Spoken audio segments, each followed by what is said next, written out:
అప్పుల బాధలు వెంటాడుతున్నాయా? అయితే 6 JVR వారి జాతిరత్నాలు ధరించండి.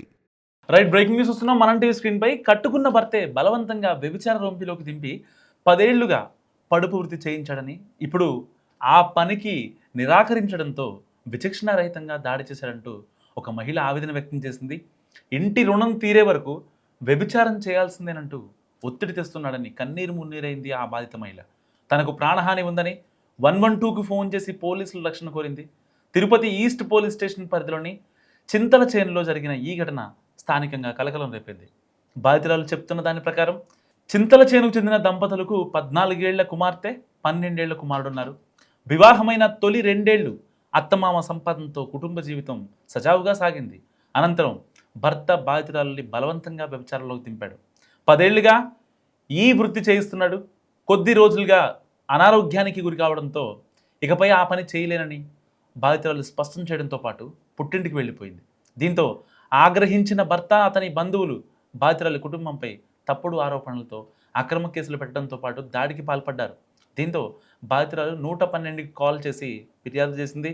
సో ఇంటి నిర్మాణానికి తీసుకున్న 50 లక్షల రుణం తీరే వరకు తిరిగి వచ్చి వ్యభిచారం కొనసాగించాలని భర్త ఒత్తిడి తెస్తున్నాడని కూడా బాధితురాలు ఆవేదన వ్యక్తం చేసింది.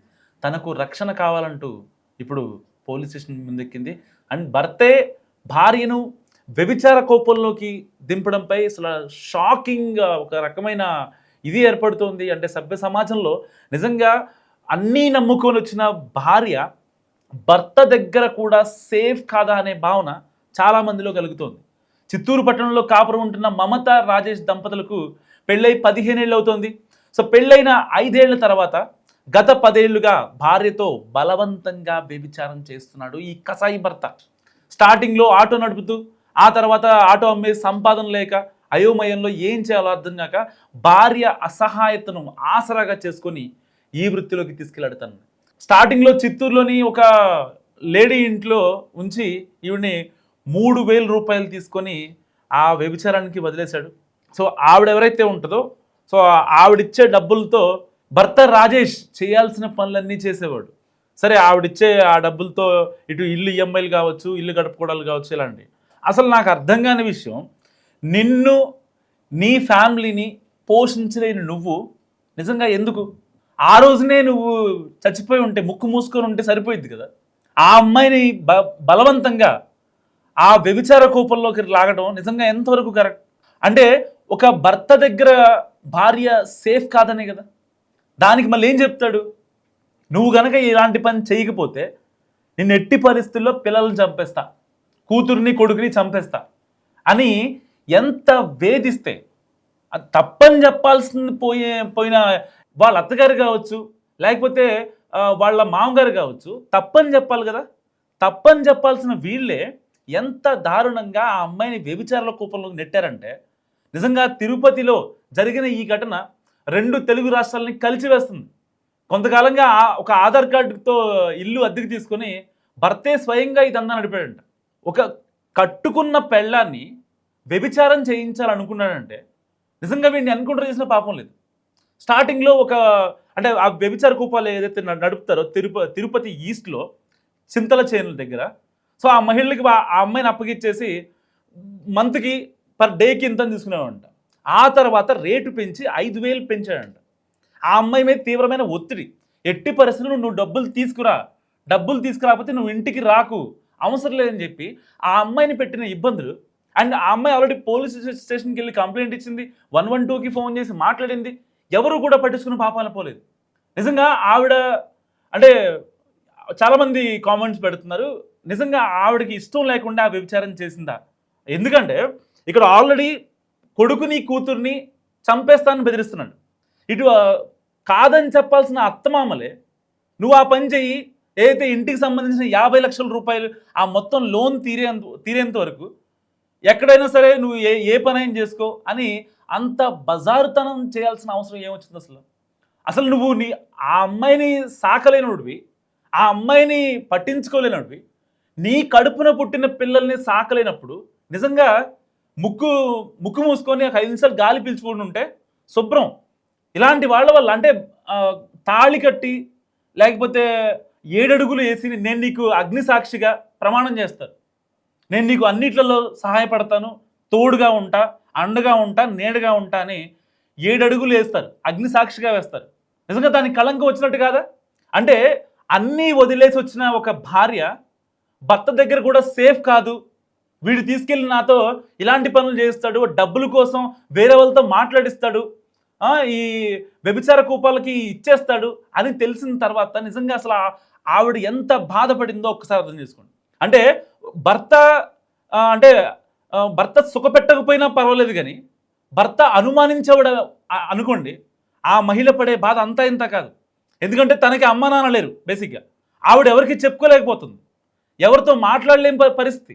ఇన్నాళ్ళు దాదాపుగా 10 ఏళ్ళుగా నెలకి ₹1,00,000 సంపాదించినటువంటి ఆ అమ్మాయి ఇన్నాళ్ళుగా ఇంకా ఆ అమ్మాయి దగ్గర నుంచి డబ్బులు వస్తుంటే ఎవరు పట్టించుకోని సిచ్యువేషన్ అనమాట. ఇంకా అమ్మాయి దగ్గర డబ్బులు వస్తున్నాయి కాబట్టి ఆ అమ్మాయిని ఒక బంగారు బాతుగుడ్డు పెట్టి దానిలాగా చూసుకుంటూ వీళ్ళందరూ ఆ అమ్మాయి ఒంటి ఏదైతే పడుకొని చేసిన కష్టం మీద బతుకుతున్నారు. అసలు వాళ్ళని ఏమనాలి నిజంగా? ఆ అమ్మాయి ఎంత వరస్ట్ సినారియో ఫేస్ చేస్తుందో ఎవరికైనా అర్థమవుతుందా? 112కి ఫోన్ చేసినా అసలు రెస్పాండ్ అవ్వలేదంట. నిజంగా ఏం చేస్తున్నారు 112 వాళ్ళు? ఆ అమ్మాయి చెప్తుంది మీడియా ముందుకు వచ్చి, 112కి ఫోన్ చేసినా ఇది నా ప్రాబ్లం, నా భర్త నన్ను ఇలా వేధిస్తున్నాడు, నా భర్త ఇలా నన్ను పీక్కొని తింటున్నాడు, మాంసాన్ని నా నా నా బాడీని అడ్డు పెట్టుకొని నా రక్తం తాగుతున్నాడు. దాదాపుగా ఆల్మోస్ట్ 10 ఏళ్లలో 1000 మందితో పడుకొని ఆ అమ్మాయి డబ్బులు సంపాదించిందంట. ఆ అమ్మాయి డైరెక్ట్గా చెప్తుంది, ఒక రోజుకి నలుగురు వస్తారన్న, ఆ డబ్బులు మొత్తం వీళ్ళే తీసుకుంటున్నారన్న. ఏమన్నా అంటే నేను ఈ వ్యభిచార కోపం నేను చెయ్యను, ఇలాంటి పనులు నేను చేయను, నా వల్ల కాదు అని చెప్తే వెంటనే వాళ్ళ అత్త వాళ్ళ మామ ఫోన్ చేసి నీ కూతురుని చంపేస్తాం, నీ కొడుకుని చంపేస్తాం, నీ మీద ఉల్టా కేసు పెడతాం అని చెప్పి మాట్లాడే నిజంగా ఎంతవరకు కరెక్ట్? అసలు ఆ పిల్ల పిచ్చి మొహంది కాకపోతే అసలు అలాంటి పనికి ఎందుకు ఒప్పుకుంది? సరే అంటే నిజంగా అత్త ఇంట్లో పడే కష్టాలు కావచ్చు, ఆ సుఖాలు కావచ్చు, వాళ్ళకి మాత్రమే తెలుస్తాయి. సో ఇంటికి వచ్చినప్పుడు ప్రశాంతంగా ఉందనుకుంటారు చాలామంది తల్లిదండ్రులు, నా అమ్మయ్య నా కూతురు బాగానే ఉందిలే అనుకుంటారు. కానీ వాళ్ళు పడే బాధ నిజంగా వాళ్ళకి మాత్రం తెలుస్తుంది, ఇంకెవ్వరికి మానవుడికి కూడా తెలియదు. ఒకవేళ అత్తమామ గారికి ఒక మాట అంటే కాపలాగా ప్యాంపర్ చేసుకోవాల్సిన భర్తే ఇలా డైరెక్ట్గా నువ్వు చేసేసేయి, ఇబ్బంది ఏమి లేదంటే ఎందుకు చేసుకున్నాడు పెళ్ళి? దేనికోసం చేసుకున్నాడు పెళ్ళి? ఏం ఆశని చేసుకున్నాడు? పెళ్ళాం పిల్లల్ని సాకలేనోడు దేనికి? ఏదో అంటారు కదా, సామెత ఉంటుంది కదా, బాగలేని కూర కంచం నిండా ఉన్నా ఒకటే, బాలేని మొగుడు మంచం నిండా ఉన్నా ఒకటే అంటారు కదా. అలా ఉంది వీడి పరిస్థితి. వీడు నిజంగా ఎన్కౌంటర్ చేయాలి. చాలామంది సోషల్ మీడియా వేదికగా మాట్లాడుతున్నారు, భర్తను భార్యను 10 ఏళ్లుగా ఇలాంటి పనులు చేస్తున్నారంటే వాడిని ఎందుకు ఉంచుతున్నారు, అలాంటి వాడిని చంపేయాలి అని చెప్పి చాలామంది మాట్లాడుతున్నారు. నిజంగా బాధితురాలకు తెలియకుండా రూముల్లో వాళ్ళకి మొబైల్ ఫోన్లు రహస్యంగా ఉంచి ఆ అమ్మాయి వీడియోలు కూడా తీస్తున్నారంట భర్త. మరి వాడిని ఏం చేయాలి ఇంకా? అండ్ వ్యభిచారం చేయిస్తూనే ఎవరితోనైనా మాట్లాడితే అనుమానం అంట. ఆల్రెడీ ఆ పనికి మాలిన పని చేపిస్తుందే వీడు, మళ్ళీ ఎవరితోనైనా మాట్లాడితే అనుమానం అంట. మళ్ళీ ఒకవేళ ఎవరైనా కస్టమర్ అంటే ఆల్రెడీ నెంబర్ తీసుకుంటారు కదా, ఆ నెంబర్ తీసుకున్న వాళ్ళు మళ్ళీ మాట్లాడితే ఏంటి ఫోన్ చేశారంటే మళ్ళీ ఉల్టా ఈ అమ్మాయిని తిట్టడం, కొట్టడం, మళ్ళీ రోడ్డుని పెట్టడం, ఆ అమ్మాయిని రోడ్డుకి ఇచ్చి నువ్వు బజారు దానివి అని చెప్పి ట్రీట్ చేయడం. నిజంగా అగ్ని సాక్షిగా తాళి కట్టిన భార్యనే వ్యభిచార కూపంలోకి నెట్టాడంటే వీడంత మూర్ఖుడు ఇంకోటి ఉన్నాడా? వీడంత పనికి మాలిన మగాడు ఇంకోటి ఉన్నాడా? మీడియా ఎదుట వాళ్ళ భార్య అసలు ఎంత బాధపడిందంటే అంత బాధపడింది. 10 ఏళ్లుగా తనను బలవంతంగా ఆన్లైన్ బుకింగ్ ద్వారా హోటల్స్కి, ఆ వ్యభిచార కూపాలకి, తిరుపతిలోని ప్రతి గల్లీకి తిప్పాడంట. వీడిని ఏం చేయాలి? అండ్ వాళ్ళతో ఏదైతే వాళ్ళు కలిసే టైంలో వాళ్ళకు రూమ్లో ఉన్నప్పుడు, ఒక హోటల్లో ఉన్నప్పుడు, లేదంటే బ్రోతల్ హౌస్లో ఉన్నప్పుడు ఆ రహస్యంగా వీడియోలు తీసి ఆ వీడియోలను ఈ భర్త ఎవరైతే ఆ పని కోసం వస్తారో అలాంటి వాళ్ళని బ్లాక్మెయిల్ చేసి ఆ అమ్మాయి త్రూగా బ్లాక్మెయిల్ చేయించేవాడంట ఎక్కువ డబ్బుల కోసం. ఎందుకంటే ఇల్లు ఈఎంఐ ఉంది కదా, 50 లక్షలు పెట్టుకున్నాడు. వీడు తాగడం, వీడి షికార్లు, వీళ్ళ ఇంట్లో వాళ్ళ డబ్బులు, 4-5 ఇంట్లో కూర్చొని దున్నపోతులా మెక్కుతుంటే ఎంతని సరిపోతాయి? మీ మీ మీ సరదాలకి, మీ షికార్లకి ఆ అమ్మాయి తెచ్చే డబ్బు ఎలా సరిపోద్ది? కానీ మళ్ళీ ఆ అమ్మాయి డబ్బుతోనే ఆ భర్త భారీగా డబ్బు సంపాదించిన వాడికి ఇంకా ఆశ చావల, ఆ పిల్లని ఇంకా వాడుకోవాలని ఫిక్స్ అయిపోయాడు. ఎంతలా అంటే 10 ఏళ్ళుగా ఆ పనికి మాలిన పని చేయించి అసలు ఆ వృత్తికి నాకు వద్దు, ఇంకా నాకు హెల్త్ బాగాలేదు, నా వల్ల కావట్లేదు, నేను చేయలేనని చెప్పినా కూడా మళ్ళీ వేధింపులంట. ఒకవేళ మాట వినకపోతే పిల్లల్ని చంపేస్తానంటూ కూడా. కన్న కొడుకులను చంపేస్తావా, కన్న కూతురుని చంపేస్తావా? నిన్ను చంపాలి ఫస్ట్. ఆయన పుట్టింటికి వచ్చినా సరే వదలకుండా వాళ్ళ బంధువుల ముందు ఆ అమ్మాయిని ఇబ్బంది పెట్టడం, ఆ అమ్మాయిని పిచ్చి పిచ్చిగా తిట్టడం, నువ్వు బజార్ దానివి, నువ్వు వాళ్ళతో మాట్లాడతావు వీళ్ళతో మాట్లాడతావు అని వాళ్ళ ముందే పుట్టింట్లోనే మాట్లాడటం. వాళ్ళు ఏమనుకునేవాళ్ళు పాపం, ఈ అమ్మాయి అని తప్పు చేసుకుందాం అనుకునేవాళ్ళు. 50 లక్షలు అప్పు తీర్చే వరకు నా ఇంటికి రా, మాకు నువ్వు ఎక్కడైనా సరే ఉండు, ఎవరితో అయినా పడుకో అన్నాడంటే వాడు నిజంగా ఏం చేయాలి? వాడు భర్త అండ్ పోలీసులకు ఫోన్ చేసినా రెస్పాండ్ అవ్వలేదంట. ఎంత దారుణం అండి అసలు ఇది. భర్తతో ప్రాణహాని ఉందంటూ ఆమె చెప్తున్న మాటలు నిజంగా కన్నీరు మున్నీరు అవుతున్నారు చాలామంది. ఇలాంటి వాళ్ళు కూడా ఉంటారా? ముక్కున వేలేసుకుంటున్నారు. నిజంగా వీడిని ఏం చేయాలో మాస్గా కామెంట్ చేయండి. నమస్కారం మేడం. మా ఇంటైనా నాకు పెళ్లి 15 ఏళ్ళు అవుతుంది మేడం. 15 ఏళ్ళలో 12 ఏళ్ళుగా మేడం నన్ను మానసికంగా హింసించి, నాకు డబ్బులు లేదని, నాకు తల్లిదండ్రులు లేదనేసి, నా తమ్ముడు చిన్న పిల్లాడు మేడం అప్పుడు.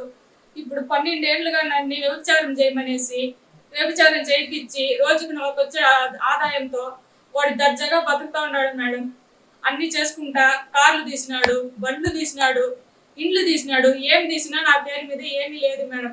నేను ఏ పొద్దున పోను చెప్తే నన్ను కొట్టేది, తిట్టేది, నన్ను వీడియోలు తీసి, నేను రూమ్ లో ఉండేదంతా వీడియోలు తీసి దాన్ని పోలీసులకు ఇస్తాను, లేకుంటే మా తమ్ముడికి పంపిస్తాను, గుడ్డలు లేకుండా బట్టలు లేకుండా ఉండేది అంతా చూపిస్తాను అనేసి నన్ను మానసికంగా హింసిస్తాడు మేడం. నన్ను 5 గంటల సేపు 2 గంటల సేపు రూమ్ లో వేసుకొని కొడతాడు మేడం. లేకుంటే నన్ను గుండు కొడతానని చెప్తాడు మేడం.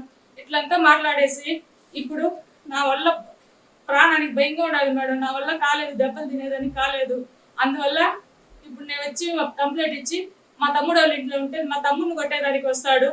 మా తమ్ముడిని ఎట్లైనా అట్లా అడుగుతారు, మా బంధువులను ఎట్లైనా అట్లా అడుగుతారు, మా పెద్దనాన్ని ఎట్లైనా అట్లా అడుగుతాడు. నన్ను చంపేస్తాను అంటున్నాడు. ఉంటే నాతో ఉండాలా, లేకుంటే నేను చంపేస్తాను, భూమి మీద నేను పెట్టను అట్లనేసి ఎట్లంటే అట్లా మాట్లాడతాడు మేడం. పిల్లగాల్ని కొట్టి మీ అమ్మ పైన ఇట్లా చెప్పండి, అట్లా చెప్పండి అనేసి, మీ అమ్మ ఇట్లా వ్యభిచారి, దాని పాటుగా దాని ఇష్టంగా చేస్తూ ఉండదు అనేసి నేను చెప్తా ఉన్నాడు మేడం. నా ఫోన్ పే, ఆయన ఫోన్ పే, మా భర్త ఫోన్ పేని చెక్ చేయండి మేడం. రోజు 5,000 నా అకౌంట్ నుంచి ఆయనకి అకౌంట్కి ట్రాన్స్ఫర్ అవుతుంది. అందరితో మాట్లాడమంటాడు, మళ్ళీ డీప్గా ఉంటానంటాడు, నన్ను కొడతాడు, తిడతాడు. ఇవే మేడం జరుగుతూ ఉండేది. ఎవరికి నేను చెప్పుకోలేడు ఇన్ని రోజులకి. ఇప్పుడు నా బాధ నేను చెప్పుకుంటా ఉన్నాను. దీనిపై నాకు న్యాయం చేసేలా చూడండి మేడం.